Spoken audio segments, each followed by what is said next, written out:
factor tree of 360. So 360, it can be written as 2 times 180. 2 times 180 mean 360. So 180, it can be written as 2 times 90. 2 times 90 mean 180.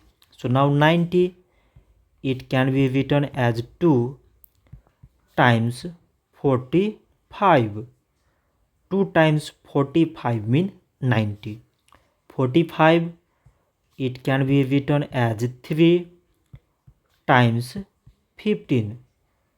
3 times 15 mean 45. Now 15, it can be written as 3 times 5. 3 times 5 mean 15.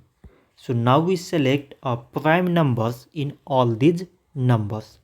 So prime numbers are 2, like as 3 and 5. So we can write 360 is equal to product of all these prime numbers, that is 2 times this 2 times this 2 times this 3 and at last this 5. So this much for today, and thanks for watching.